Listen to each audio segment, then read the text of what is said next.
it was my mission to go and tell every woman I could tell that they needed to train, they needed to eat right, they needed to be healthy like that. So when clients would come in and go, I don't feel like it today, I would be vigilant on, well, you get to do this today. Because you know how many days I couldn't do this? People had to take me to the bathroom. I couldn't physically take myself to the bathroom. You're lucky. Get on the treadmill. And they were like, ooh.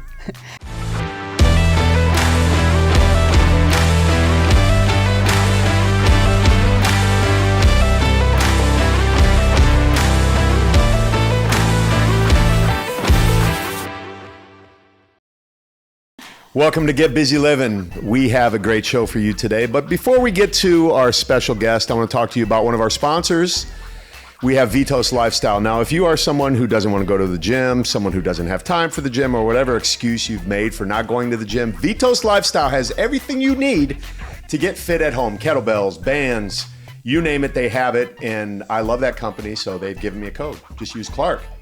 And you get 10% off on anything you purchase. So go check it out.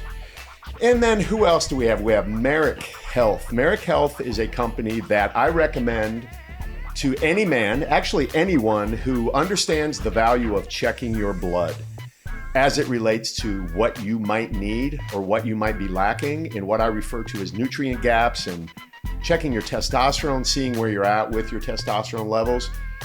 This is vitally important. Men don't do this. Men don't take the time to check their health because they say stupid things like, well, I just don't want to know. You know, if you close your ears and your eyes, it doesn't make things go away. So the number one thing you can do is check your blood to find out where you're at. So use the code Clark at Merrick Health, or whatever link is here on the podcast. Just go ahead and click on that. Everything will be taken care of for you, and we're going to make sure you get on track. So anyway, let me move into my guest today. I'm really excited to have this young lady on because she is someone who has added value to my life already. And we know this saying. We've heard this saying before. It's like two ships that pass in the night.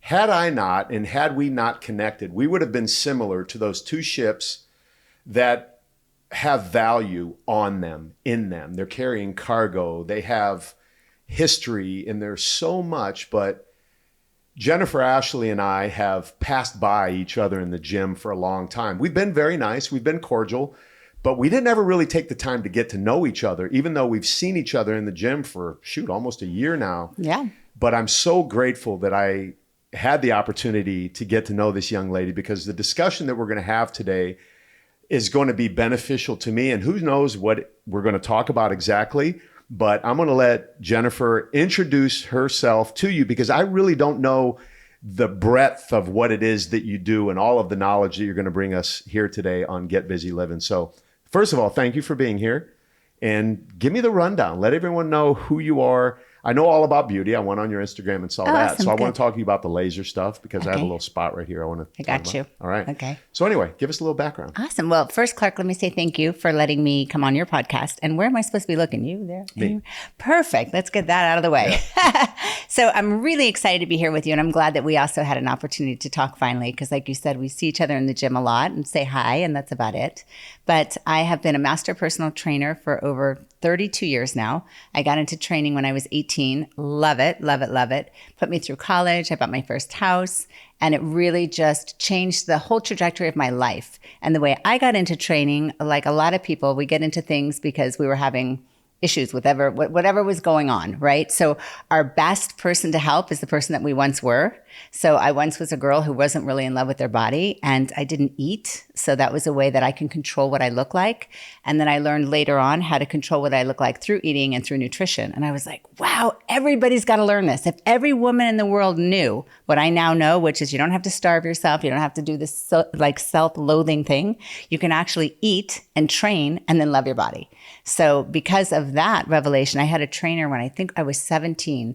And my mom got me my first personal trainer. And it was like at Gold's Gym in Cardiff by the Sea. And it literally was like a 1980s scene. Now that when I look at 1980s. Jeff probably owned it back then, right? I think you're right. But Jonathan, his name was Jonathan. I know Jonathan. Jonathan. Of course you do. And his wife, right? Yes. Margot? Yeah, Margaret. Something with him. Yeah. Yeah. My very first personal trainer was was Jonathan. And Jonathan was really not just a trainer. Like he was into some voodoo stuff and like very like astro project, like he was ahead of his time. Way ahead of his time. I mean, he was a super smart guy, but he really taught me about nutrition and how you can really change your body through eating. Like, he's the first person that got me to eat carbs again, like literally carbs. So I trained with him for a while, and then I said, I have to be a trainer. This is what I have to do. And I was in school. I thought I was going to be an accountant. Funny thing, it took me forever to get my degree because of math. So that wasn't ever going to happen. But I said, I'm going to do everything that I can to learn everything I can around nutrition, physiology, anatomy. I went pre-med. I thought I was going to be a doctor, orthopedic surgeon. Wow. That did not work out for me. My first cadaver year, I was like, nope, I'm out. So I felt like I grew up in Vegas. So I felt like I was at the tables, right? I'm like, what can I cash in all these chips for? I got all these credits, but I don't want to stay pre-med. And my counselor said, why don't you look into gerontology? And I said, what is that? And she said, well, you're going to learn about aging. It's the psychological, physiological, and sociological aspects of aging. And I said, do I have to see any more dead people? And she said, no. And I said, done, let's do it. So I went into that degree, and it was unbelievable. The people I got to meet, these older people. I met this guy, his name was Bert, and he was 98 and still running high hurdles, jumping hurdles. Wow. I'm like, Bert, I can't jump those hurdles at like 28. And this man was like phenomenal. And I met all these cool gerontologists, and I learned all this stuff about aging and how much is preventable. I mean, we're all going to age chronologically, but what we can do physiologically through training and nutrition. Oh my God, this was like the rainbow's end for me. Like, this is going to be incredible. And that's what happened for me, is that I just really dove headfirst into everything around gerontology and how nutrition and fitness, primarily those two, would change the way you age. And then I learned so much about how, your food changes your physiology. I mean, once I got into this and training, and the people I got to work with, we took people off of high blood pressure medicine, completely changed their world through training and nutrition. So let's talk about Bert for a second, because I'm fascinated by this. First of all, I love your energy and your passion around this. I'm already all in. Yay! And this is what we're going to learn today, is how we can age, not in the way that the world would suggest that we should age, fast and decrepit and all of these things that you read online. Every man after the age of 30, his testosterone drops off. I'm like, bullshit, that's not true. Yeah. But Bert, was it Bert's genetics that made him able to jump those hurdles at the age of 98, or was his lifestyle? It was his lifestyle and mindset. I would 100% say mindset, because this guy told me when he got out of the Navy, and I hope I'm using the right, he was in Navy or Air Force, he was in the service. He hurt his back. And his doctor said to him, you're going to have spine surgery. We're going to have to fuse your spine. And he was smart enough at the time then to say, absolutely not. And he was introduced to his first inversion table. And the man started inverting every single day, up to 2 hours a day, completely cured all the problems in his back, all the decompression, everything gone. So I think because he would tell me those kind of stories, like something would happen and he would overcome it. Something would happen and he would overcome it. So partly genetics, but I think a big part of his success and the way that he aged and his personality, like everything was like right there. Like you wanted to be around this man, and you would never know he was the age he was. You would never know it. So for every action, there's an equal and opposite reaction. So there was something that happened to Bert, and he figured out the remedy for it. Yes. He didn't accept it. No. He didn't say, okay, my back is messed up. I'm going to get shorter as I age. Yeah. I'm going to be compressed. He realized that there was a tool available. Correct. And every single one of these things that we're talking about is a tool, whether it's nutrition, whether it's your mindset. All of these things are tools that you need to start picturing in your mind. Like if you had a quiver or a toolbox that you could pull back there and grab it and use that to circumvent whatever issue it is that you're facing. Because as stated, we're all getting older. Right. I don't want to say I don't want to get older, because I love being the age that I'm at, because there's so much wisdom. There's so much acceptance that comes with me being 60. More people listen to me. Yeah. But they listen to me more if I'm the greatest version of myself at 60. I agree. You know? Yes. So let me go back to you and how you carry yourself in the gym. I'm like listening to you, and all I can see is while you're talking, how you carry yourself through the gym. Oh, thank you, Clark. And it is confidence. It is beauty. It is energy. It's not arrogant. It's not cocky, but it is absolutely 100% sure of who you are. And that, I think, in and of itself is a way to hold back the process of aging or getting older or becoming a version of ourselves that we don't love or appreciate so much anymore. Yeah, I really appreciate you saying that. Thank you, because a lot of times you don't know, what the impression you're giving off to people. So I'm really grateful that that's the one I give off, especially somebody like you, because I feel the same way about you. I think that so much of it has to do with mindset. And, I have had a mantra in my mind all the time that the mantra is, that's not my reality. So somebody can say something and I will immediately negate it in my head and say, that's not my reality. So that I'm telling my subconscious mind right now, no, we don't accept that. No, that's not going in. Like whatever it is, I have triggers that I'll do so that doesn't get into my head. I'm going to stop you right there. She has triggers, she said. Most people associate triggers with something negative. Wow, that triggered me. Jennifer's triggers are triggering her to not accept something that she doesn't want in her life. So we operate in a world where we're going to be around people that don't always line up with our belief system. So if you're in a situation, a meeting, for example, and there are 10 people and they're gossiping and they're talking, you're constantly recognizing what you don't want. That's right. Shedding that trigger, saying, okay, I do not accept that. I'm not going to let that sink down into my subconscious. That's right. Which basically runs my operational system on a day-to-day basis. That's right. And I'm not allowing that to happen. No. That's how much control you have of what you do. This is so important for you to understand. Write down what she said. That's not my reality, right? That's what you said. I love it. And I believe that you only come up with those things. Well, my belief for me is because you've gone through traumas or you've gone through things, right? And there was a time in my life where I, at a younger age, got shingles. And I thought shingles were for old people. Here's a newsflash. It's not. If you've had the chicken pox, you got the virus in you. So what can set it off is high levels of stress. And I went through a high level stress period and I got shingles. And it was not my own stress. It was an external person creating a stressful situation that I allowed myself to marinate in. Right. And when that happened, and I went to see the what are the skin doctors called? I went to see dermatologist. Thank you. And he was as far away from me, like at least 6 feet away. And he said, oh, that's shingles. And I said, it is not shingles. I'm too young. Put on the big glasses. Come back and look at it again. And he put on the big glasses and stood right next to me. And he goes, well, it's still shingles. And I go, you got to be kidding me. I'm too young. And he goes, Jennifer, I had a 21 in here yesterday with shingles. It has nothing to do with your age. It has everything to do with you had the chicken pox and you put yourself in a real stress situation. And I made a decision right then and there that will never happen to me again. I will never allow an external situation to stress me out so that I get an internal issue. See, I believe that so much, what you're saying. My goodness. Man, there's so many things that you're saying right now that I want everyone who's listening to understand that if you apply this to your life, you can absolutely believe it too. You might not believe it right now, but you had mentioned the traumas, right? The traumas are only as good as the lessons. Oh my goodness, yes. That we allow them to teach us, That's then right. giving us the boundary that we have set clearly. Yes. When you said, I will never let this, Never. I know for a fact that when you see it coming, you're going to shut it down. Oh my goodness. Before it gets 6 feet from you. Yes. And you learn that. Yeah. You just learn. And, it's so interesting too, like with energies. And I feel like a lot of times when we're caretakers, like we are, like, we're constantly giving to our clients and we have to fill ourselves back up. It's really important to know how to put a fire suit on yourself, protect yourself from everybody else's fires, right?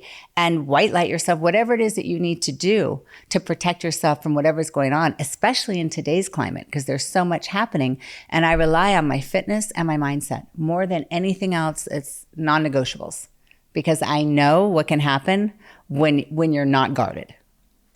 It's funny you say non-negotiables. I woke up this morning and I was just asking myself, just to refresh, what are my non-negotiables? What are things that I will no longer put up with that I might have in the past that would have clouded my thinking or my decision making or blocked my energy from being that guy? It's really funny. Wow, yeah. How you had mentioned you don't know how people perceive you. I have an understanding of how people perceive me, cocky, arrogant, this and that and the other thing. And this morning in the gym was an example. I was on the Stairmaster where I often am, and I'm looking down, and there's one girl who's with a trainer all the time. I've never said anything to her. I've never even made eye contact. And over the last couple of days, I noticed her kind of looking up at me, not for any other reason than she just recognized that I'm another person in the gym. Yeah. So downtown Johnny Brown walks in and he said something Downtown Johnny Brown, shout out to you, my brother. We love you. Right? And that's what I said. He looked up at Lauren and he said something to Lauren. I said, Downtown Johnny Brown, I love you. And just when I said that, now I'm upstairs, he's downstairs. So you know how loud it is. I had to scream it. This woman had been walking by and she looked at me. She said, I love that. I never expected that from you. And I was like, wow. And I didn't take offense to that. Yeah. I just thought, okay, this person's perception of me is macho, tough guy. Like I had a lot of comments yesterday. I cried on my Instagram stories because I just had so much gratitude. It just hit me out of nowhere. Oh, nice. And the amount of people that hit me and said, wow, I didn't realize that you were that guy, even though I do it all the time. Yeah. You never know who's seeing what or what's registering with them. Yeah. So anyway, I don't know. Oh, that's super cool though. Yeah. Yeah, but that's right. I mean, it happens. You don't know. You don't know what people are thinking. Right. So with respect to aging, you had mentioned nutrition and exercising are two things. Now, I've heard David Sinclair say this. I've heard Deepak Chopra say this. I've heard some of the greatest thought leaders, longevity expert, David Sinclair being one of them, that this is so basic. And I know people are saying, well, you know, that's not it. I need to take metformin. They say taking a walk after you eat dinner is better than taking metformin. And if you don't know what metformin is, it's a drug they use for diabetics to help regulate blood sugar. So what we're suggesting here is after you eat, 30 minutes after you eat, go for a brisk walk and you will regulate your blood sugar, which will in effect have a positive outcome on how you age. Best antidepressant on the planet, exercise. Best for every single thing, your physiology, your mental capacity. I think all of it. I can't think of anything better. And I had my own brain scanned. And the reason why is because 4 years ago, my mom was diagnosed with mild cognitive impairment. That was the first diagnosis. But I'll step back. So I have a degree in gerontology. And while I'm going through school, we learn so many cool things about the aging process and the psychological aspects, physiological, and of course, you know, all the other things that happen to an aging body. But while I'm learning, I'm telling my parents all along. And I graduated in 2003. So I'm like, listen, Mom, Dad, this is what you need to know about aging, because I don't want to deal with you guys when you're in your 70s and you have problems. Well, my dad listened a lot. My mom half listened. She doesn't really like to work out, but not of her fault that she ends up with dementia. But I'm like, how in the world? I would have never seen it coming when I was going through school. My whole senior year, we're studying Alzheimer's and dementia. Never, ever did I see it coming in my own home. So, but thank God I had the training for it.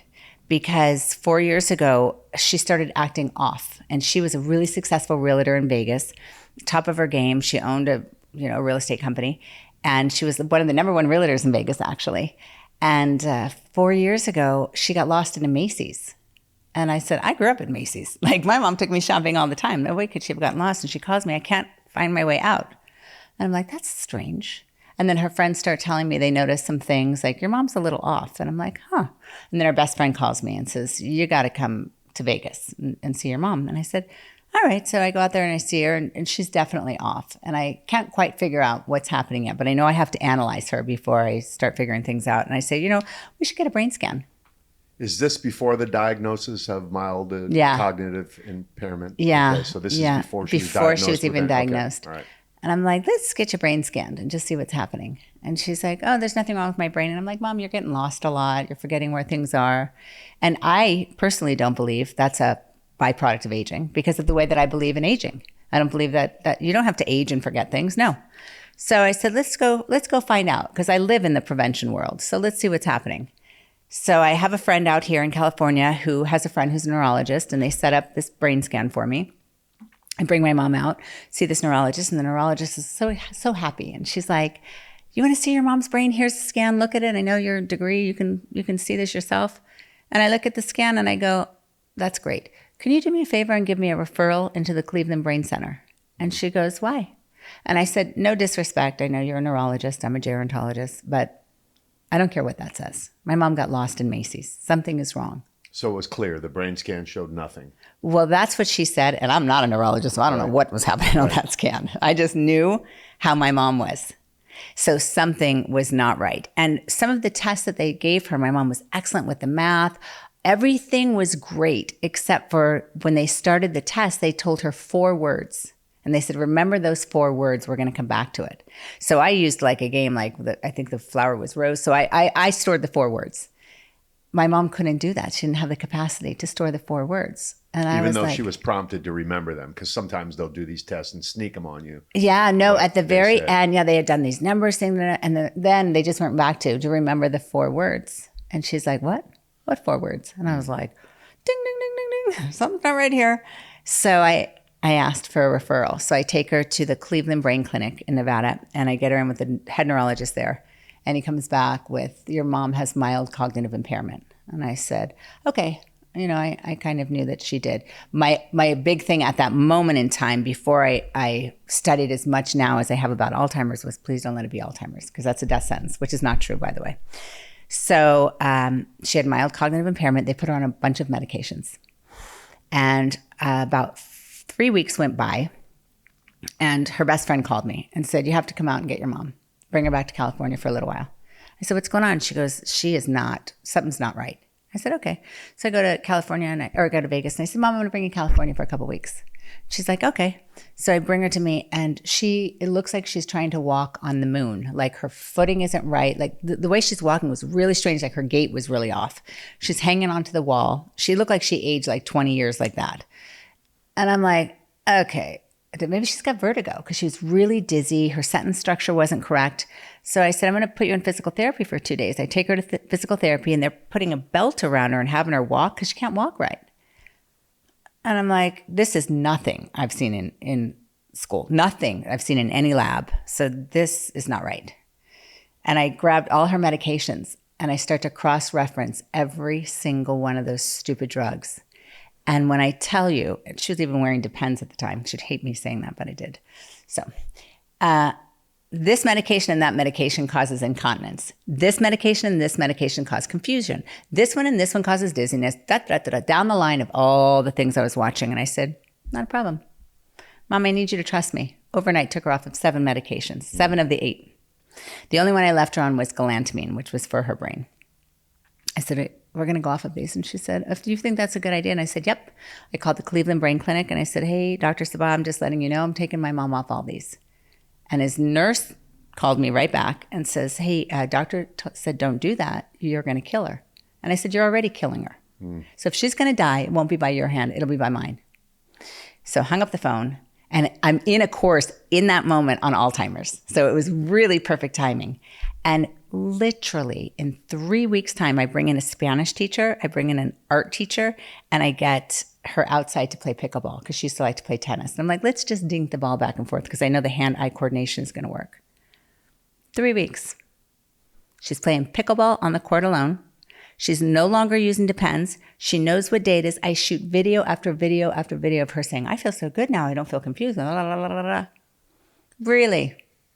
So after that experience, I actually wrote a course called My Mom Has Dementia, Now What? And I put it up online on mastermind.com.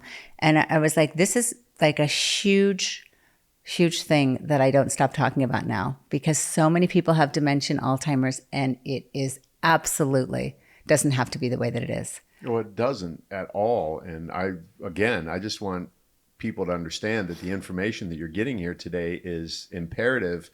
Going back to the drugs, my mom at one point was, no lie, she said, go up in my room and grab me this. And I went up there, and it was a bag this tall, full to the top. Ugh.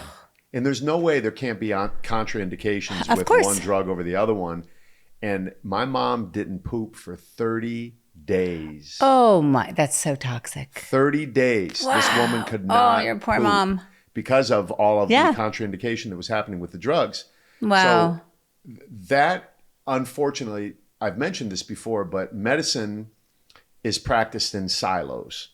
So you've got your neurologist, you've got your dermatologist, you've got this, and everyone is in their own silo. So if you take her to the neurologist and he says, okay, we're going to put you on gabapentin for these seizures or whatever, and then we're going to put you on Valium for this because of the pain.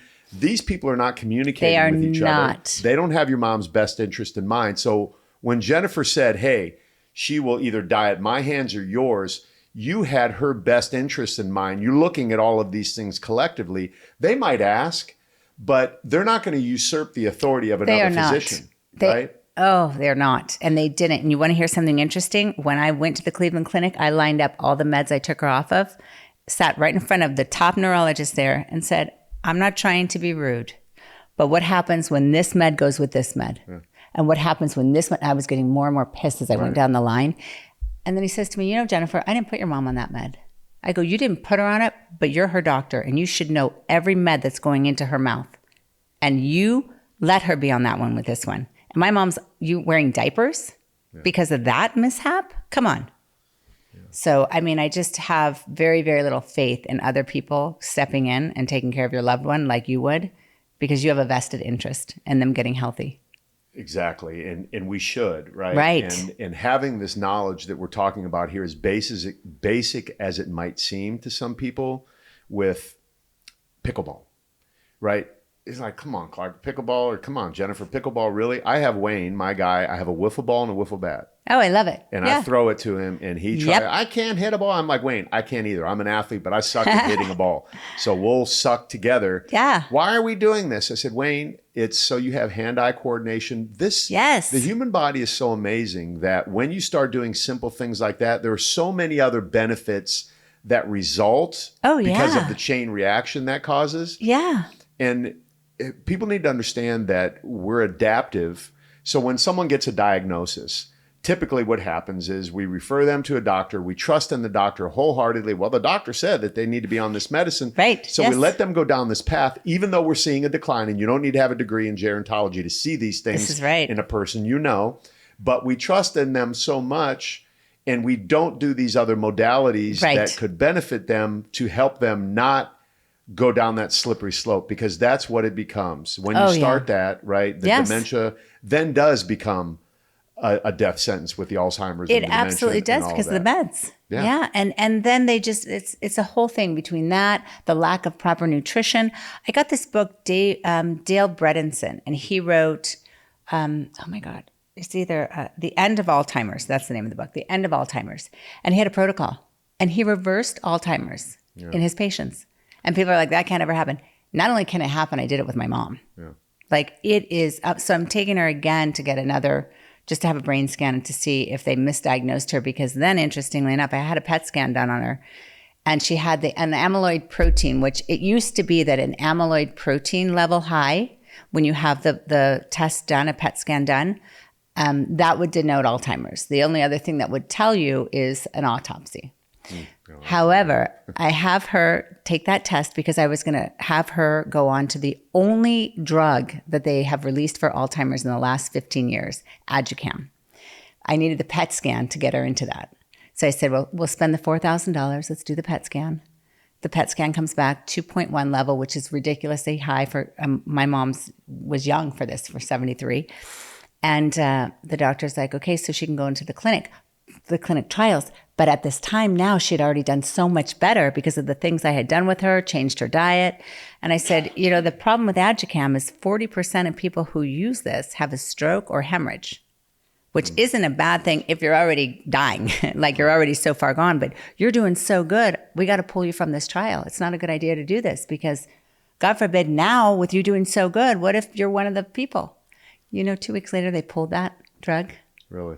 Because of all of the people having strokes, having brain hemorrhages, all the side effects from that. Thank God that the intervention of wisdom came through, and I was like, you're doing too good. We don't need to do this now. Yeah. But that's how slippery the slope is around these progressive age-related diseases that don't have to be like that. But in David Bredinson's book, he really talks about, or Dale Bredinson, no sugar, no grains, no flour, like really honing in on a clean diet. And that helps so many people, from Parkinson's to Alzheimer's to inflammation issues. Well, it's all inflammatory. It's all inflammatory. Everything's inflammatory, and sugar is one of the leading Sugar is the worst. things that causes inflammatory in your joints and everywhere. But man, too many people depend on the medical system in a blind way. I'm not Yes, I saying agree. don't. I'm not a doctor. I'm not pretending like I know more than any doctor. But what I'm saying is I know what I know. And it goes back to what you said at the beginning with your own fitness journey and your own personal growth journey. It's the mindset piece. Yes. So if we buy into the fact that, okay, my mom is 70 or 75 or however old they are, and they're suddenly starting to see a decline in memory, which is, I forget stuff all the time too. Sure. But if I automatically just say, well, that's just age how it related, is, and what drug can I go get for it?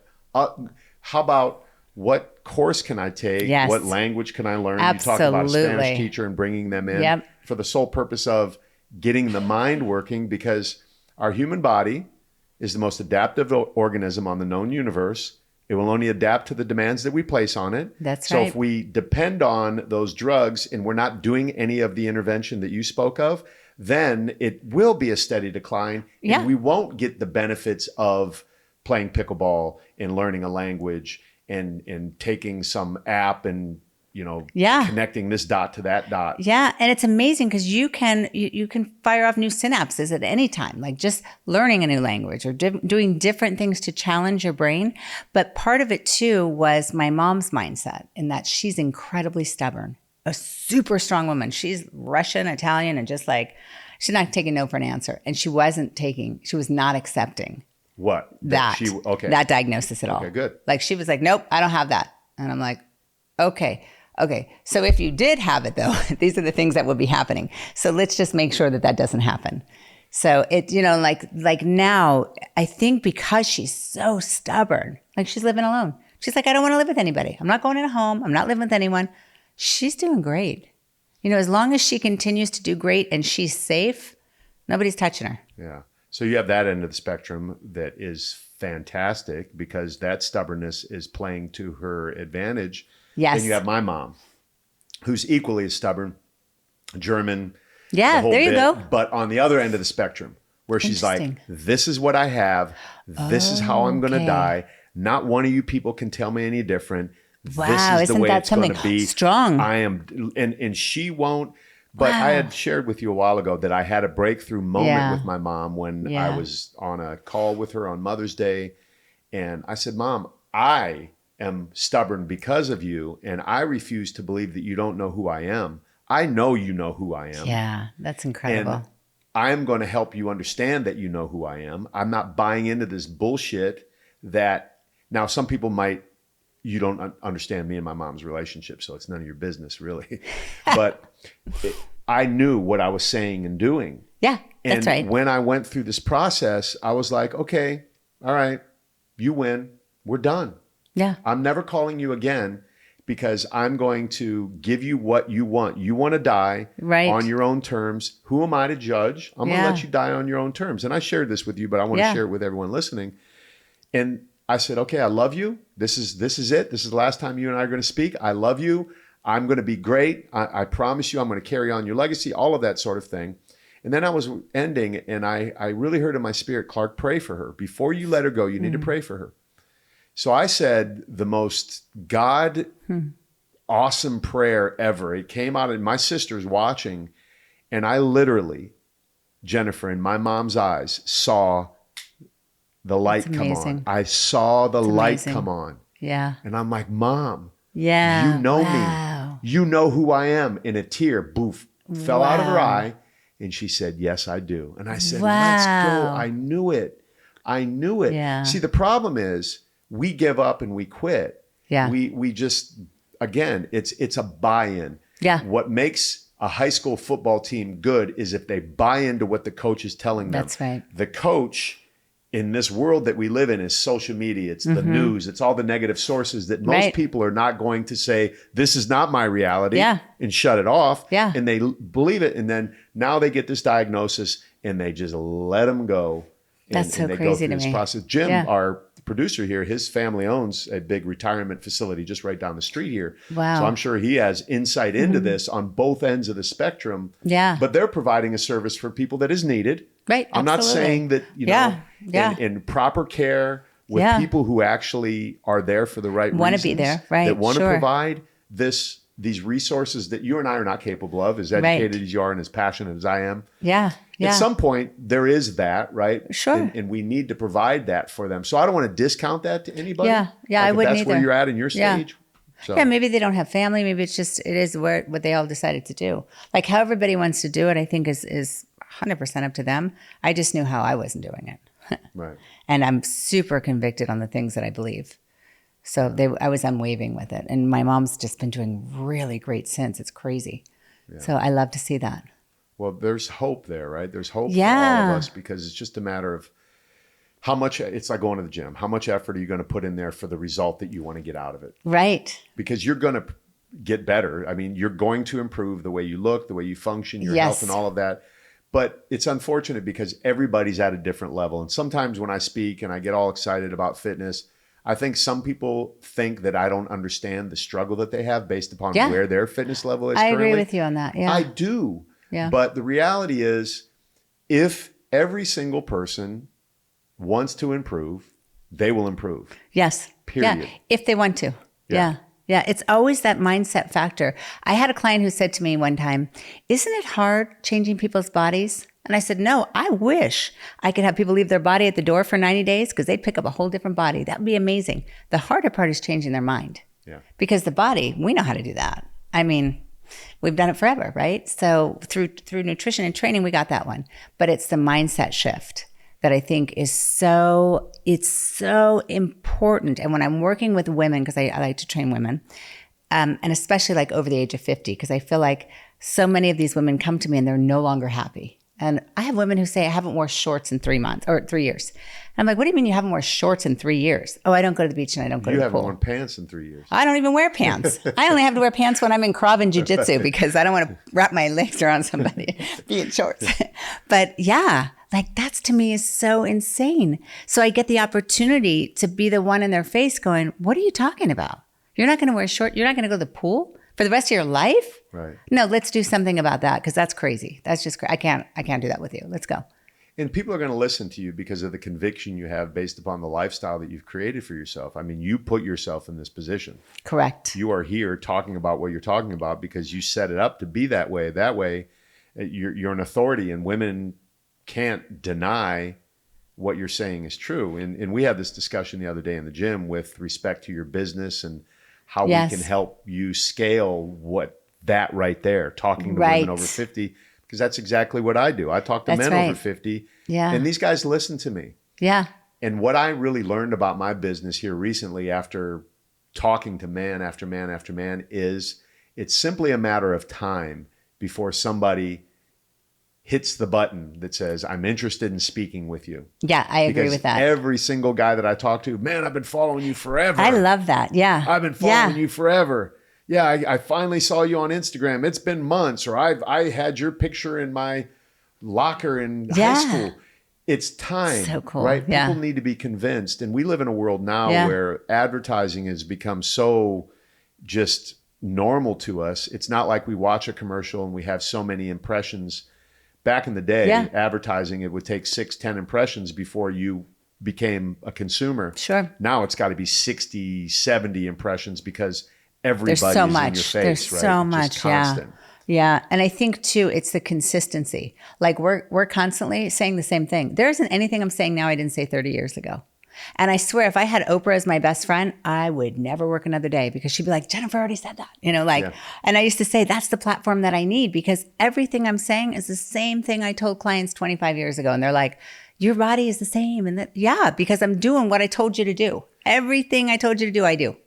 You sound exactly like me. I mean, I go back and look at videos from me years ago and I'm like, I love the fact that I was saying this 30 years ago. Yes. So that leads me to this question. Do you have video footage of that? Because my marketing brain is now starting to come into play here and I want to offer you some recommendations to help you build your brand. Do I have video footage? I have you speaking anywhere or training. I wish I did. Or saying anything. I have this guy that's doing my brand video right now and he just asked me for that. And I said, I don't have that. Yeah. I didn't now, now I film everything, but I just wasn't doing that. And I opened up my first studio, second studio, beautiful. I didn't film a thing. It'd have been nice to have that, but he asked that for the same reason I am, is you have that then and now kind of thing. Yeah. here's this young version of you Yeah. and saying, in a different voice and a different tone. It's Right. just so unique. A buddy of mine, Michael Hearn, the other day showed me a video. I was at Gold's Gym training with him. And actually, Jim, it was you. He goes, your buddy Jim found these old videos, and Jim takes that's so VHSs and turns them into, Yeah. digital. Yeah. But he That's took really a cool. video that he didn't know existed, that Jim was able to resurrect from the dead for him. Oh my gosh. And it was him posing probably when he was 17, 18 years old. Now he's 53. Oh, I love it. It was the exact same Wow. posing routine, Jim. Exactly. Did you? That's incredible. Exactly. And I'm like, well, one thing I know about you haven't changed your posing routine in 30 years because it was identical. That's but it was super just so cool. neat. Yeah, Cut to see back and that. forth. Yes. Yeah. I'm like, talk about consistency. No kidding. That is really cool. I have like photos and stuff like that of like, like marketing material that we would have had, but I don't have like speaking stuff. So Well, even the marketing material, there might be something in a blurb that says mindset is everything. Yeah. And back then, nobody was talking about mindset. Nobody was, back then even, like I shot it has to be 15 years now. 15 years ago, I shot a reality show called From Your Trainer's Kitchen. And it was how to make healthy foods quick. And I used the U.S. aerial ski team. We shot it in Park City. I had this guy who was like the man on town. I had Mr. Universe was on it before he passed away. Frank Zane. Frank Zane's still alive. Okay, that's not him who passed away, but it was Mr. Universe. I gotta look and see who he was. He's on my original reel, my sizzle reel. And it was such a cool show of how to make healthy foods quick. Like you could tell me anything like spaghetti and meatballs. I'm like, oh, good. We're going to do spaghetti, squash, and turkey meatballs. And then we would cook it on the show and do all that. Then we would shoot to a guy who's on the street, and the person on the street can ask me any questions. You shoot back to me in the gym answering the question. It was so cool. And everyone took a pass at the time. Yeah. And Man versus Food. Yeah. And Man versus Food came out. I'm like, this guy has a show. And me with my healthy stuff. I mean, now it could probably work. But back then, people weren't interested in how do I make that how do I make that healthy? They're like that yesterday. You talked about the zucchini I got the zucchini spirals. I got I love it. Organic grass-fed bison and some peppers and is that great? It's phenomenal. I can't wait to get home and eat the I rest love of that. it. Yeah. And you don't even miss pasta. You're like, this is great. No, you don't know the difference. You don't. Because the sauce, you get a little bit of the crunch with al dente spiral zucchini. So do you have that sizzle reel still? I do, yeah. Use that. Yeah. Is it yours? Yeah, it's mine. I would take that, turn it into a reel, and do something now, because you could resurrect that for a YouTube channel. For sure, for a YouTube channel. Because we don't need a whole production studio and everything. Your iPhone at home, in your kitchen. I do it all the time. Yeah. So I look at the analytics on my stuff, and it is the like hardcore exercise stuff with no shirt really translates well and converts. I believe that. And the cooking stuff. Interesting. The cooking stuff people absolutely love, because you were ahead of the curve. Everybody is looking for low cost, convenient, tasty, and healthy things that you can make with 3 ingredients. Absolutely. I had 3 ingredients yesterday.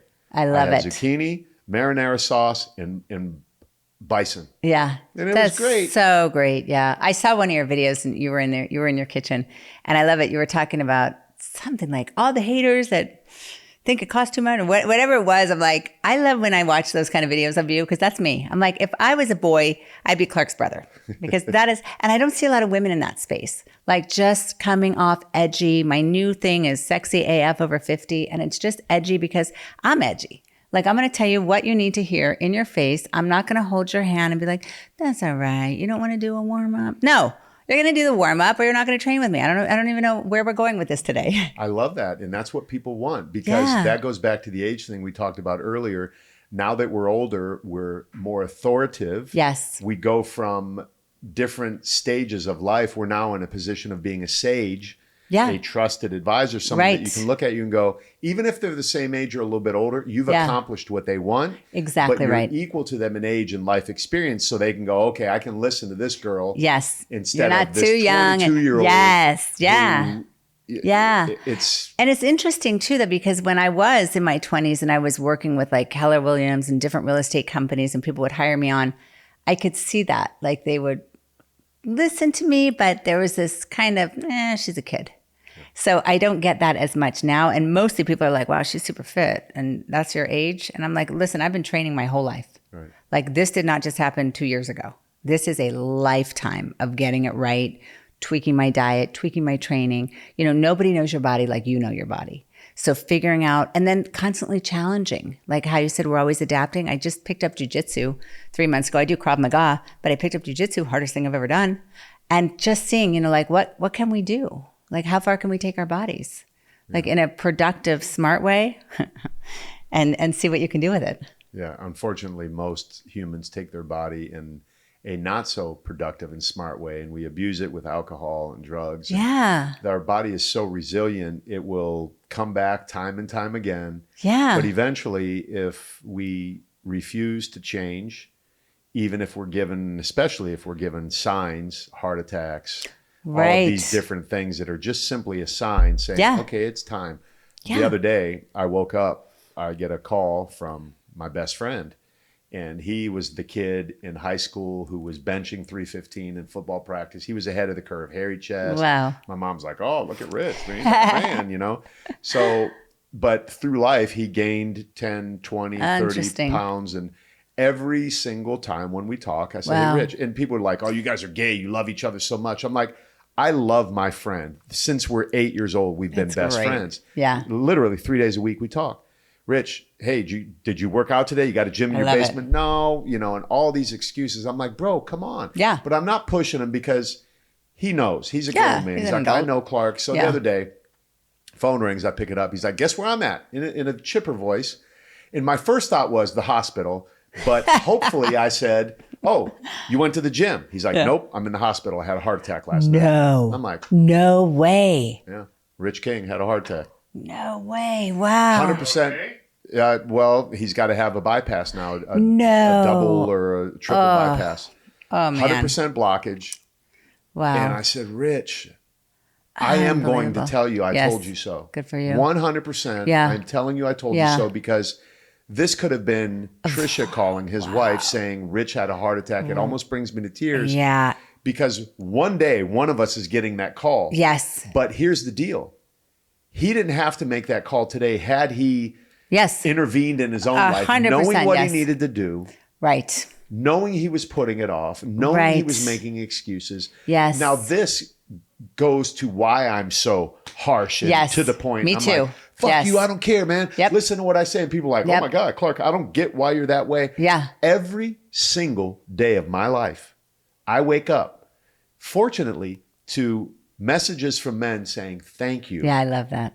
Thank you. That's great. And that only bolsters my belief. Like, I'm in this fucking, I'm like, yes, that's why I'm here. Know. Yeah. You know, that's right. and that's then great. I get aggressive because I don't want to hear another guy say, I've followed you for 6 months and I finally made a choice. What would have happened in that 6 months? Yeah. Yeah, right. What could have happened? 20, 30, 40, 50 pounds loss? Yeah. Saving someone from a heart attack? That's saving exactly someone right. from a stroke? Yeah. That's great. And that comes from that sage position and that authoritative position and that experience and all of what I have. Yeah, that's right. So listen, I would be foolish right now if I didn't look right in the camera, Jim, put that on me and tell every man out there who's watching, man, if you are that guy and you've been watching me and you're waiting to call me today. Call me today. Look, let's have a thoughtful conversation of how we can move you through a process that will help you get healthier, faster, and you know you need to do it. You know you're putting it off. So message me today. There's a link down here somewhere. Let's go. Anyway, back to that's totally, yeah, but that's right. I mean, that's exactly why I do what I do. When I was 28, I had a hysterectomy after 10 years of in and out of the hospital, having fibroid tumors, 26 doctors, 6 surgeons later.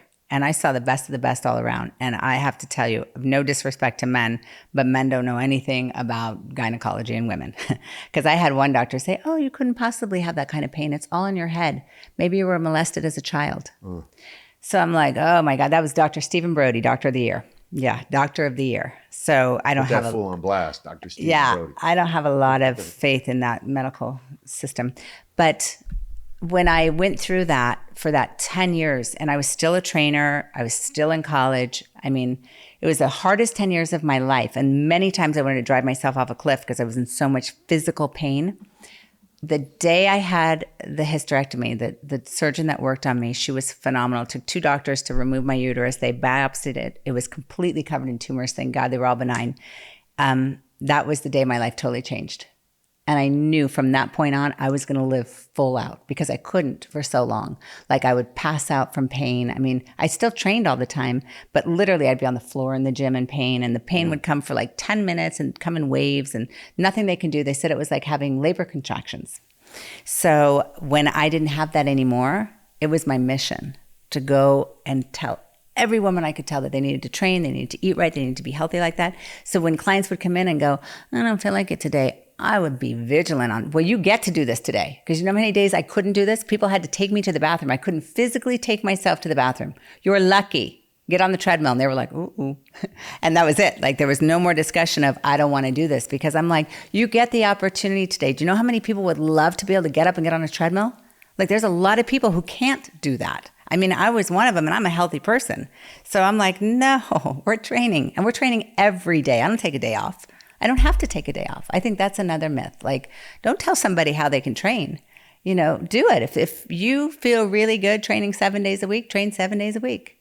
I mean, obviously you're not going all out and doing everything, but you know, maybe one day is a yoga day, whatever. Yeah, or playing football. Yeah, trash can, taking a nice walk, whatever it is. Like, but I really believe in move your body every day. Yeah. Like that is something that just has to happen on a day-to-day basis. You know Hottie at the gym, right? The guy that comes on the canes that works out with us. Have you met him? Oh, yeah. No, I haven't met him though. Okay, well, yeah. He was here as my last guest, and he wrapped his Lamborghini Murcielago around a telephone pole on Del Diaz Highway. No way. 5 months ago, if you've seen that guy walking in, 5 months ago, he was told he would never walk again. Get out. I love that story. Never walk again. He was dead on arrival. Way. He would never walk again. And when I first met him was at the gym. Wally and Zach said, hey, you mind if we have a buddy come through? He came walking in. But I said that to him. I said, look, what would you say to people who can walk but don't? Who can walk but complain about it? You were told that you would never walk again, possibly. Yeah. And here you are doing that. He's like, listen, man. Yeah. And, you know, that was obviously a loaded question because I want people to understand that these things that we put in our mind, this life is a gift. Oh my God, absolutely. And that's why this podcast is called Get Busy Livin. You mentioned it. When I had my uterus taken out, I decided then that I was going to live my life full out. All the way, yeah. All the way. Yeah. And that's what I believe in. I took that from Shawshank Redemption, Get Busy Livin, or I like the alternative is... Yeah, do you want to get busy dying? I don't want to get busy dying. And don't. That goes back to the whole dementia and Alzheimer's thing of... Look, we can either buy into these beliefs that the majority of the population have, and it's unfortunate. But back to the mindset thing, mindset is not a sellable commodity. Like people don't want to, any marketing expert will tell you never leave with mindset because it's not something most people want to hear. But fortunately, I think we're having a shift in our culture where it's becoming more of a thing because we're now really truly understanding the power. I had a gentleman on my podcast, John Gibson.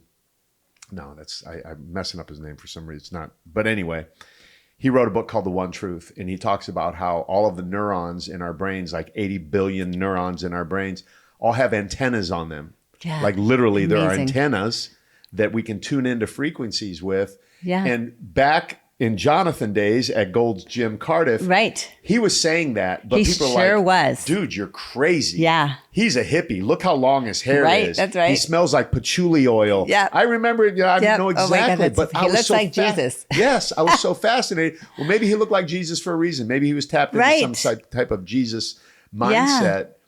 But now it's become more acceptable. Yes. Where people are saying, okay, we can tune into these frequencies. Yeah. And you're going to tune into one or the other. That's why I tell people don't watch the news. I agree with that. Listen to this. Yep. I would rather listen to Craig Groeschel Leadership Podcast than Channel 8 News. Absolutely. And I have friends on there. That's my buddy, amazing. Little Tommy, runs KUSI. The only time I want to listen to KUSI News is when I'm on it talking about something like mindset. Yeah. They had me on Channel 9 when I was training all the firemen and we were doing like cooking stuff. That's the only time I watch the news. And I stopped watching the news when I was a kid. I never read the newspaper, never watched the news. And I remember when 9/11 happened and my mom called me because my whole family knows I won't watch the news and I don't read the paper, except for I had a column in the paper. That I'll read is my column. But 9/11 happens and my mom calls me and she's like, and it's like 7 a.m. I'm heading out to Gold's Gym and on Hill Street, right, in Oceanside. And she's like, before you leave, stop and turn on the TV. And I go, why? And she goes, because you don't listen to the radio and you don't watch TV and you don't read the newspaper and you're not going to know what just happened in the world. And I'm like, well, what just happened? And she's like, shut up and turn on the TV. So I turn on the TV and I'm like, what am I watching here? But my point was, if something's happening in the world, somebody's going to tell me something. I'm going to find out. Yeah. I don't have to spend my days glued to a TV and it's all negative anyway. There's no way I want that in my mind. And Jim Rohn said that, like you can grow flowers or weeds in the garden. Yeah. It just depends on what you're watering. And I refuse to let weeds grow in my brain. Yeah. Like that's not going to happen. Did you just say Gold's Gym, Hill Street? Yeah. Remember that? I heard you say, I was like, she just said Hill Street. Yeah. Remember when it was Hill Street? Highway 101 and Pacific Coast Highway, Hill Street was a little, you didn't want to go down Hill Street. You don't want to go down Hill Street. Now PCH is an absolute destination. Right now it's beautiful in Oceanside. And what is that? It's mindset. Yeah, totally. They shifted it. It's like, look, we have this beautiful place. Beautiful. Right here. Yeah. But when it was known as Hill Street, yeah, you avoided it. Yeah. It was the exact same place. Isn't that funny? It didn't change location, still right next to the ocean. Yep. Now, there were some people on there that came there because of the energy that we placed on it as Hill Street. Yeah. But the minute we changed it from Hill Street to PCH, Pacific Coast Highway. Yeah, that's so funny. It changed to a destination. Yeah, and now everybody wants to be there. I'm like, I was training there a long time ago. Yeah. There's a lot of stories of that gym back then. Oh, yeah. Oh, my goodness. Did you watch Killer Sally, the Netflix thing? Do you know I used to train with her? Yeah. She was my training partner. Crazy. I don't even want to say it on this podcast, but yes. Yeah. Yeah, that's a weird time. That was I'll tell you after. Yeah. Yeah, that was a weird time, right? Weird. It's wow. So like anyway, you live a million lives in your life. That's what's so cool. My stepmom always says you'll live a million lives in your lifetime. And when I was in my 30s, I'm like, I don't get that. And now I'm like, wow, she's totally right. Totally right. Yeah. Chapter after chapter. It's amazing. After chapter. I mean, life is incredible. Just when you think it's really, really bad, it'll shift. And you're like, oh my God, thank God I stayed for this part. Like there's so many wonderful parts of the life. Did you ever think you'd pull up in an electric Mercedes? Never. Well, first of all, no. no. But you did. You just pulled out like a fully electric car. Yeah. And it's super quiet. Yeah. And I got a massage all the way here. Did I ever think my car would be massaging me while I'm driving it? No. I love it. It's insane. And what's so cool is what you can create in your mind, right? Yeah. Like I'm a master of turning the invisible into the visible. And I love doing that. And my last house I bought was not for sale. And I sat in front of that house. My realtor took me to the house next door. I said, I don't like this house. I like that house. And she goes, well, that house isn't for sale. This one is. So you're going in this one. So I'm doing the walkthrough and I'm looking out every window at the other house. And I'm like, yeah, I want that one. And she's like, it's not for sale. I mean, she had to say it's not for sale like 20 times that day. And you're like, yet. I'm like, yeah. So I went to that house every day for like a month, sat in the driveway and just pictured myself in that house. Like pictured me. A month later, my realtor calls me and she's like, you're not going to believe this. And I'm like, what happened? That house that you want is for sale. And I go, what? She goes, apparently the owner is a drug dealer. He's going to jail. Wow. And the wife, has to sell it because she's got these kids and she can't afford the house. And you want the house? I told you I want the house. And I told her that story and she's like, oh my God. I go, I didn't create that. It just happens to be that I wanted the house came available. So I got that house. Just, you can create realities. Yeah, you did create it. A similar thing happened to me with my house, but these are all different stories. This has been a fascinating conversation. Before we wrap this thing up, give everyone your social medias. Where can they find you? How can they connect with you? If a woman over 50 wants a coach online.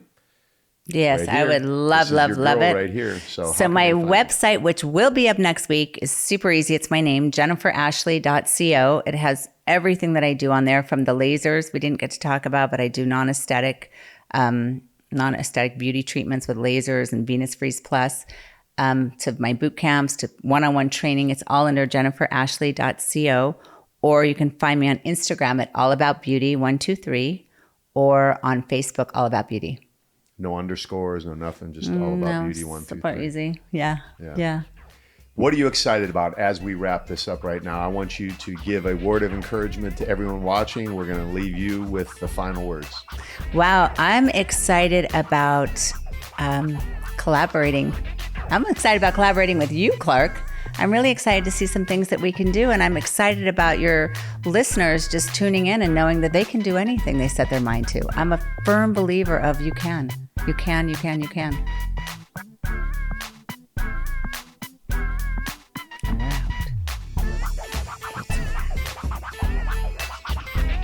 Ciao for now. I had so much fun. Sally was my training planner. I was the phone. Oh, really?